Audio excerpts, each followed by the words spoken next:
Parlons maintenant de configuration de votre cours Moodle. Donc, si vous désirez obtenir un cours Moodle, vous n'avez qu'à me joindre, soit par téléphone, poste 5292, par Mio, David Laplante, ou encore par courriel directement, david.laplante@cégeps-sherbrooke.qc.ca. Alors, vous demandez un cours en tout temps et la demande se traite très rapidement. Évidemment, le but n'étant pas de tout contrôler, mais plutôt simplement de bien filtrer les demandes afin de réduire la quantité de cours redondants. Alors, voilà. Une fois le cours obtenu, je vous ai déjà, dans ce temps-là, renvoyé une réponse vous confirmant la création du cours et l'octroi de vos droits d'administration. Donc, faisons un petit tour rapide. Lorsque vous arrivez, en fait, vous arrivez dans un cours qui ressemblera à celui-ci, c'est-à-dire en 10 modules, avec un petit forum de nouvelles dans le haut, et vous serez hors mode d'édition. Si vous désirez modifier tout de suite votre cours, souvenez-vous que la première étape pour changer la configuration de votre cours, c'est d'abord avant tout d'activer le mode édition, disponible en haut à droite. Sinon, en déroulant vers le bas, dans le bloc administration, soit administration du cours, vous avez activé le mode édition également. Donc, en activant le mode édition, vous allez retrouver une ribambelle d'icônes. Donc vous avez l'icône de la flèche à 4 embouts qui vous permet donc de déplacer les éléments. Vous avez en tout temps également modifier. Vous pouvez donc supprimer, cacher, rendre visible, copier, etc.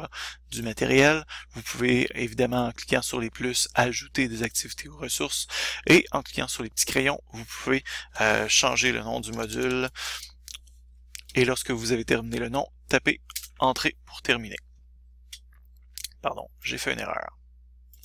Ensuite de ça, je vous invite à dérouler encore une fois vers le bas sous administration du cours. Vous avez accès donc à vos paramètres. Nous les regarderons rapidement ensemble. Alors, on peut tout simplement écrire le nom qu'on veut à notre cours. Le nom complet, normalement, permet aux étudiants et étudiantes de bien se retrouver. Le nom abrégé sera tout simplement le nom qui se retrouvera dans le haut de la fenêtre du navigateur.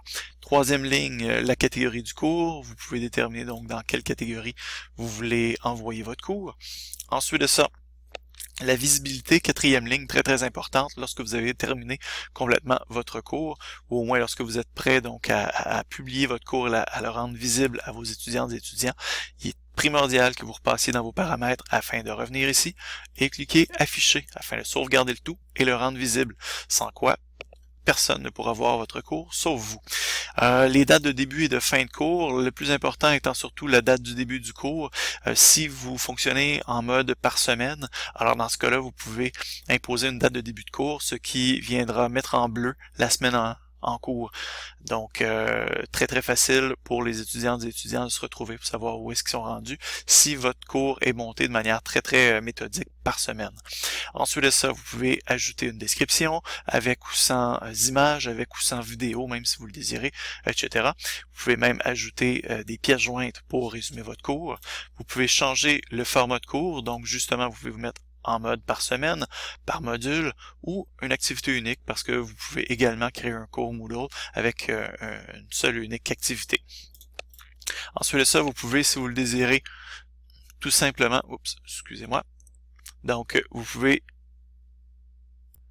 tout simplement modifier le nombre de sections, donc plutôt que de les ajouter une à une, si vous en désirez 25, elles arrivent par défaut à 10, vous pouvez donc décider pour 25 sections et elles s'ajouteront toutes d'un coup. Vous pouvez également décider est-ce que les sections seront visibles ou cachées en attendant qu'elles soient activées par vous.